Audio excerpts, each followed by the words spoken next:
Deus abençoe você, a sua casa. Mais uma vez estamos juntos nessa caminhada nas cartas de 1ª, 2ª e 3ª João. E hoje nós vamos falar sobre a 11ª marca, a marca da fé. Chegando ao final da primeira carta de João, com essa marca muito importante. Então eu quero convidar você a abrir a sua Bíblia em 1 João 5, versos de 1 a 19, que diz assim: todo aquele que crê que Jesus é o Cristo é nascido de Deus.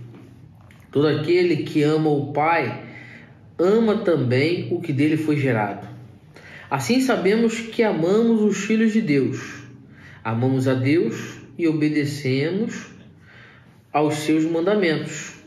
Porque nisso consiste o amor de Deus, em obedecer aos seus mandamentos, e os seus mandamentos não são pesados. O que é nascido de Deus vence o mundo, e essa é a vitória que vence o mundo, a nossa fé. Quem é que vence o mundo? Somente aquele que crê que Jesus é o Filho de Deus. Este é aquele que veio por meio de água e sangue, Jesus Cristo. Não somente por água, mas por água e sangue. E o Espírito é quem dá testemunho, porque o Espírito é a verdade. Há 3 que dão testemunha: o Espírito, a água e o sangue. E os 3 são unânimes. Nós aceitamos o testemunho dos homens, mas o testemunho de Deus tem maior valor, pois é o testemunho de Deus que ele dá acerca do seu Filho. Quem crê no Filho de Deus tem em si mesmo esse testemunho. Quem não crê em Deus o faz mentiroso, porque não crê no testemunho que Deus dá acerca do seu Filho. E esse é o testemunho: Deus nos deu a vida eterna, e essa vida está em seu Filho. Quem tem o Filho tem a vida. Quem não tem o Filho de Deus não tem a vida. Vou parar por aqui e nós vamos pensando ao longo do texto. Vamos orar? Pai querido, ó Deus, muito obrigado, porque o Senhor tem falado conosco. E nessa hora nós pedimos ao Senhor que fale ao nosso coração através da Tua palavra. Nós que fazemos em nome de Jesus. Amém. João, o apóstolo, escrevendo a sua carta, ele vai terminar falando da marca da fé como uma marca muito importante. Ele vai dizer que a fé é a vitória que vence o mundo. E é interessante nós observarmos que, embora o mundo, o sistema mundano, o aeon, ele tente transformar a fé em algo subjetivo, e ele vai transformar a fé em algo subjetivo, tentando trabalhar a ideia de que a fé está baseada na vontade do homem. E muitas vezes trabalha esse conceito transformando a fé num pensamento positivista. Algumas teologias, como a teologia do coach, aquela ideia de que você tem que pensar e enviar vibrações, coisas boas, que baseia-se no positivismo, tenta transformar a fé em algo diferente. A fé bíblica, amados, é algo maravilhoso, genuinamente lindo, porque a fé bíblica, a fé que a Bíblia destaca, que é o dom dado por Deus a nós, ela vai ser uma firme certeza. E é através da fé que nós vamos poder ver, conhecer e crer em Deus e também fazer a sua vontade. E o apóstolo, ele, ao escrever o Evangelho, ele tinha um público-alvo muito interessante. O público-alvo do Evangelho eram os incrédulos, ou seja, João estava escrevendo para aqueles que não eram ainda do caminho, ou aqueles que ainda não haviam confessado a Cristo. Ou seja, o objetivo do Evangelho de João era que a pessoa, ao lê-lo, ela pudesse crer em Cristo. E crendo em Cristo, entender que Cristo era o Filho de Deus e assim pudesse ter vida eterna. Tanto que em João 20:31, João diz assim: mas estes foram escritos para que vocês creiam que Jesus é o Cristo, o Filho de Deus, e crendo, tenham vida em seu nome. A carta, ela tem um objetivo um pouco diferente. Ela é escrita para os cristãos, para aqueles que já creem. Para quê? Para despertar neles, ou seja, em mim e em você, a certeza da vida eterna em Cristo. E é isso que está descrito aqui no verso 13 do capítulo 5. João vai dizer assim: escrevi-lhes essas coisas a vocês que creem no nome do Filho de Deus, para que vocês saibam que têm a vida eterna. Ou seja, João destaca um propósito diferente. Ou seja, o propósito da carta era demonstrar que a esperança da vida cristã e todas as marcas constituídas sustentavam a fé, porque a fé era a convicção da certeza da salvação e ela precisava estar clara dentro de nós. E é interessante, amados, que a fé é o que vai nos possibilitar o relacionamento com Deus. Porque sem fé é impossível se relacionar e se aproximar de Deus. Nós vemos isso lá em Hebreus 11:6. E João vai destacando como que essa fé vai trabalhar na nossa vida. A primeira coisa que João destaca é que a fé gera amor e obediência. João vai destacar que a fé, essa fé que produz salvação, ela é uma ação contínua. Ela vai ser a marca do cristão verdadeiro e vai permanecer na sua vida por toda a sua vida. Ela é algo contínuo. John MacArthur vai afirmar que a crença que salva não é uma aceitação intelectual, mas uma dedicação sincera que é permanente a Cristo. Então, partindo desse princípio, o cristão verdadeiro não é apenas aquele que crê, mas é alguém que crê e essa fé o leva ao desenvolvimento do amor. Ele ama a Deus, ama os seus irmãos e esse amor vai resultar em obediência. Por isso, no verso 1, João diz que todo aquele que crê que Jesus é o Cristo é nascido de Deus, e todo aquele que ama o Pai ama também o que dele foi gerado. Assim sabemos que amamos o Filho de Deus, amando a Deus e obedecendo os seus mandamentos. A fé gera obediência e amor. João está construindo essas marcas do verdadeiro cristão sobre 3 pilares ou 3 provas fundamentais. Prova doutrinária, a gente já falou sobre isso em outras lições. Nesse caso, a prova doutrinária é a fé. Aqui, João constitui também, dentro desse conceito, uma prova moral, e a prova moral da fé é a obediência, e a prova social, que é o amor. Então, João está dizendo o seguinte, olha, 3 pilares constituem o verdadeiro cristão. Na doutrina, a sua fé, ele crê em Cristo. Na parte moral, a sua obediência, ele obedece aos mandamentos. E na parte social, na prova relacional, o amor, ele ama. Ou seja, está tudo interligado, isso é inseparável. Então ele está ensinando e apresentando o seguinte, olha, a fé gera o amor e a obediência. E essas características têm uma ação constante. E ele afirma que são as motivações pela qual nos levam a praticar os mandamentos. Simon Kistemaker, comentando isso, vai dizer que o amor de Deus não consiste em palavras faladas, mesmo que bem intencionadas, mas de determinadas ações que demonstram obediência aos mandamentos de Deus. Então nós podemos entender o seguinte, o amor que é resultado da fé não é uma ação emocional, não é um sentimento. Ele é um mandamento, ele é uma ação de obediência. Amar é um mandamento e não um sentimento. Como diz assim, mas eu não sinto que eu amo ele. Amar é mandamento. Por isso a fé nos leva a amar, porque nós nos tornamos obedientes. E por obediência amamos. Porque se a fé fosse um sentimento, nós amaríamos apenas por conveniência. Ou seja, somente amaríamos aquele com quem nós nos identificamos e temos um fácil relacionamento. Porém, a ordem deixada por Jesus é que nós devemos amar até os nossos inimigos. Olha que coisa difícil e séria, né? O amor que vem de Deus é sacrificial e vai exigir que cada cristão seja obediente de maneira sincera, tenha sua fé bem fundamentada. Pode até parecer algo simples, mas sem fé é impossível obedecer, amados. E sem obediência é impossível amar. A fé nos possibilita a obediência nos possibilita o amor. E aí João continua dizendo que a fé vai produzir vitória, ou seja, a vitória do cristão é pela fé. E aí João vai deixar muito claro que o vencedor, ou seja, aquele que vence, é alguém que vive pela fé. E é interessante que João vai usar muito essa expressão, o vencedor, no livro de Apocalipse, o que vence. Ou seja, o vencedor é todo aquele que crê que Jesus Cristo é o Filho de Deus, que confia na sua obra redentora.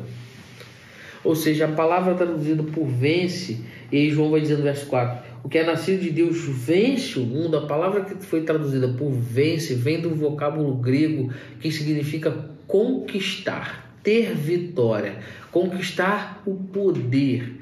Ou seja, aquele que alcança vitória. Por isso lá em Apocalipse João vai usar muito do vencedor.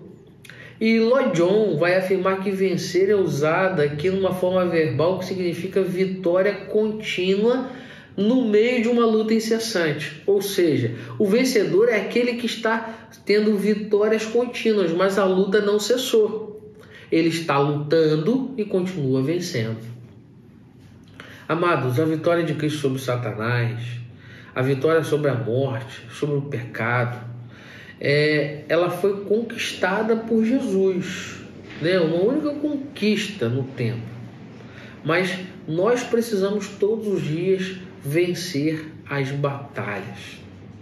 E aí João vai afirmar que o cristão vence continuamente o mundo. E ele vence isso através do quê? Através da sua fé. Por isso ele se torna um vencedor.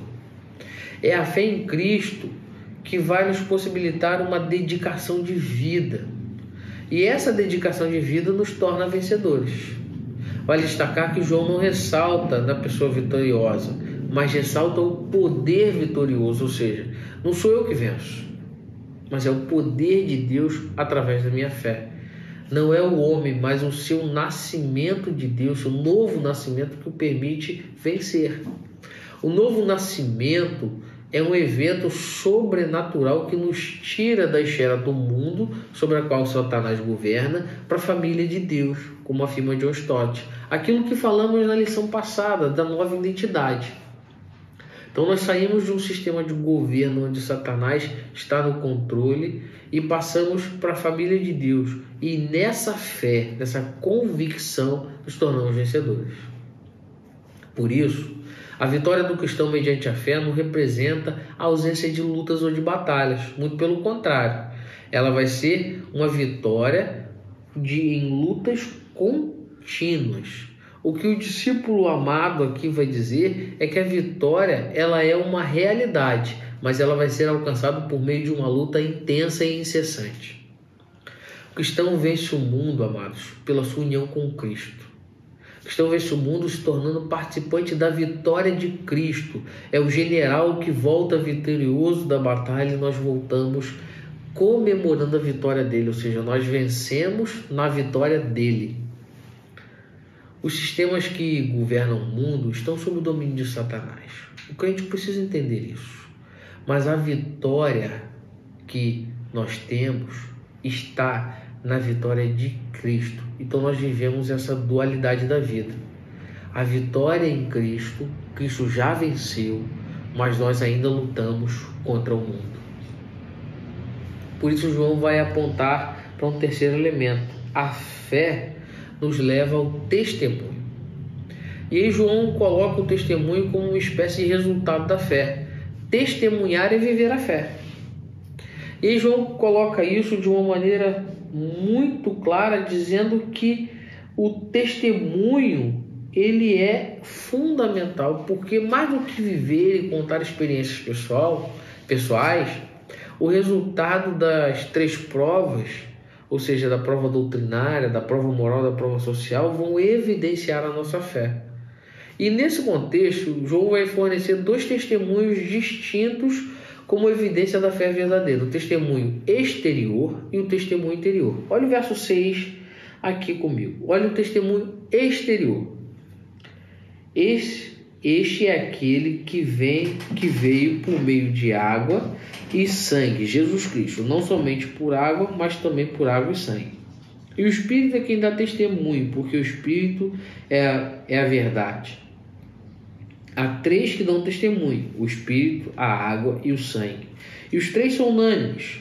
Nós aceitamos o testemunho dos homens, mas o testemunho de Deus tem maior valor, pois é o testemunho de Deus que ele dá acerca do seu Filho. João está falando do testemunho exterior. Água e sangue são elementos que João vai utilizar para falar de testemunho exterior. E água e sangue são dois elementos que estão presentes no testemunho da igreja, nas ordenanças. A água por meio do batismo, um testemunho que é evidenciado nos irmãos quando são submersos na água, morrendo para o pecado e ressuscitando com Cristo. E o sangue fazem parte do memorial da ceia, ordenanças da igreja. Então, quando nós celebramos a ceia ou quando batizamos um irmão, nós estamos dando um testemunho exterior da fé. Eles estão no batismo estão declarando que são nova criatura, e na ceia nós declaramos aquilo que Cristo fez na cruz, a sua experiência e a nossa comunhão com Ele. E João está usando o testemunho exterior para contra-atacar uma marca sutil do gnosticismo. Lembram disso, né?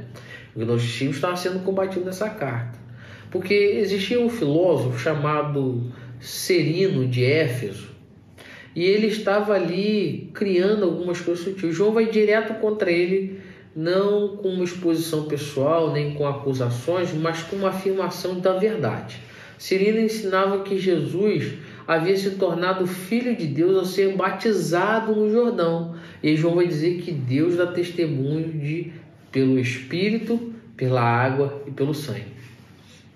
Lloyd Jones vai afirmar que o filósofo afirmava que o Cristo divino nasceu sobre o homem Jesus, ou seja, ele se tornou divino no seu batismo, ele foi abençoado, mas ele saiu de Jesus antes da crucificação. Olha que ideia maluca. Então, com o testemunho exterior, João vai afirmar a doutrina de Cristo.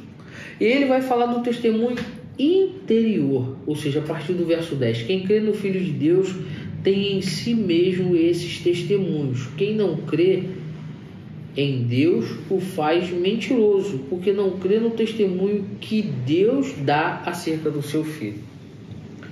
E João fala de uma chave fundamental para receber a vida eterna, constituindo uma base sólida para o cristão. Nenhuma doutrina foi tão atacada na história, amados, como a doutrina de Cristo.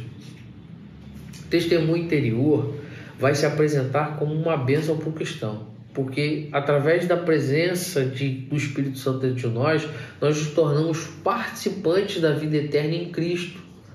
E isso é expresso na graça e no poder de Deus, amados, que Deus nos dispensa. Um homem sem Jesus nunca vai conseguir compreender o que isso significa.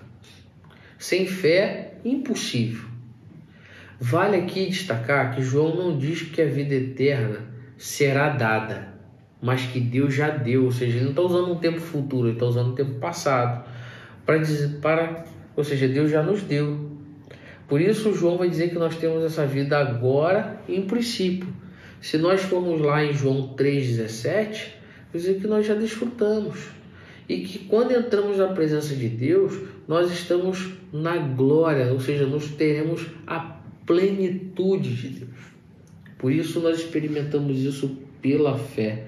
E esse é o testemunho, verso 11. Deus nos deu a vida eterna, e essa vida está em seu Filho. Deus nos deu, Ele não nos dará.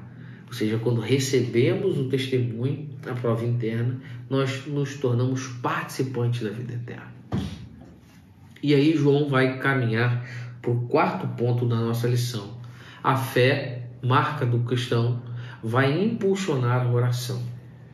Amados, eu sempre digo aqui na igreja, que eu sou pastor da primeira igreja batista em Paraty, que orar é um ato de amor.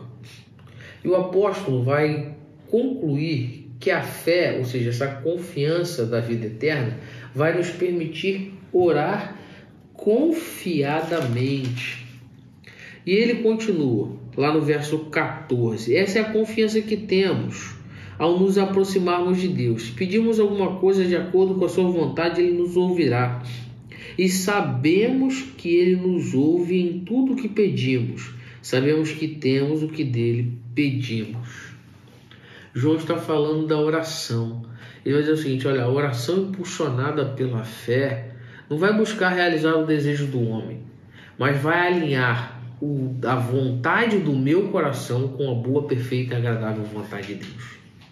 Ou seja, essa fé, essa confiança vai se tornar a chave estratégica da oração respondida. A oração respondida, João vai ensinar, ela é feita pela fé porque ela ora de acordo com a vontade de Deus, segundo a vontade de Deus. Orar de acordo com o que Deus deseja fazer e não insistir para que Deus transforme os nossos anseios em verdade. Só é possível orar dessa maneira através da fé. Amados, a fé é o que vai impulsionar a oração.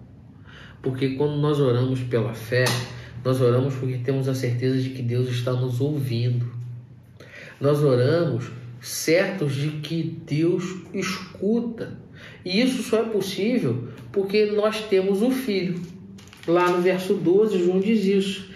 Quem tem o Filho tem a vida. Quem não tem o Filho de Deus não tem a vida.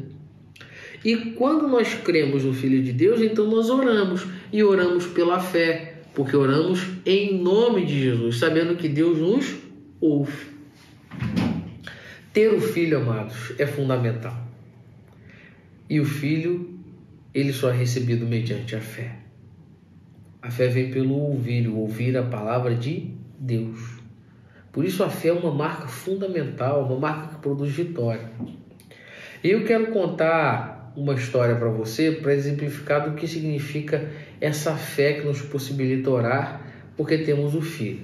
Para você entender essa história de que pela fé nós oramos, porque temos o Filho, eu quero contar uma história para você.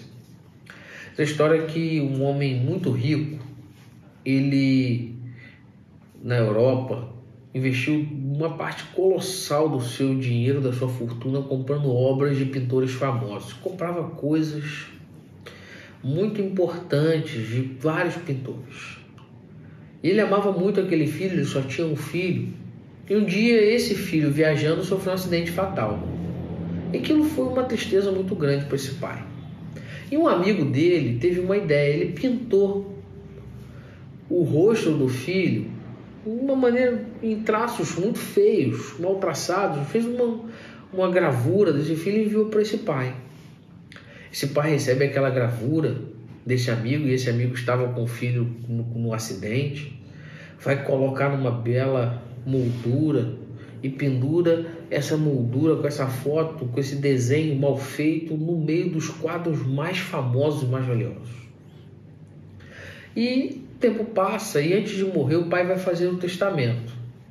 E no testamento ele vai deixar algumas ordens essas para que o mordomo fizesse o leilão dos quadros, destinando parte do dinheiro para entidades filantrópicas. E aí chegou o dia do leilão, dia marcado, auditório seleto, muitas pessoas famosas, ricas, todas se reuniram para comprar o quadro. Comprar muitos quadros, os quadros eram famosos, valiam muito dinheiro. E para surpresa, o mordomo que comandava o leilão começou o leilão com o quadro do filho. E aquele quadro não tinha beleza, um quadro muito mal feito, muito rabiscado, de alguém que... E ninguém se interessou por aquele quadro, estavam ali por causa dos quadros famosos. Depois de muita hesitação, um convidado levantou e arrematou o quadro do filho por um valor irrisório. E a história diz que o mordomo encerra o leilão e todo mundo fica espantado, revoltado. E aí o mordomo pega o testamento do dono, do pai, e lê. E ele vai dizer assim: aquele que tiver o quadro do filho é dono de todos os quadros. João em 5,12 diz: aquele que tem o filho tem a vida eterna. Quem não tem o filho de Deus não tem a vida eterna. Quem tem o filho tem tudo, goza do testemunho. Por isso eu quero concluir chamando você para pensar no seguinte: seria impossível falar de vida cristã sem falar de fé. A fé, ela é a mola propulsora no nosso relacionamento com Deus. Se perdermos a fé, perdemos tudo. Tudo perde sentido. Sem fé, a Bíblia se torna mais um livro. Sem fé, a oração se torna uma ladainha. Sem fé, as doutrinas vão ser apenas um conjunto de regras. Por isso, a fé é a marca do verdadeiro cristão. Portanto, meus irmãos, nós devemos pedir ao Senhor que a cada dia aumente a nossa fé para sermos servos obedientes, fervorosos em oração, testemunhas fiéis, vitoriosos em Cristo, porque quem tem o Filho tem a vida eterna. Que Deus abençoe você. Até a próxima lição e um forte abraço.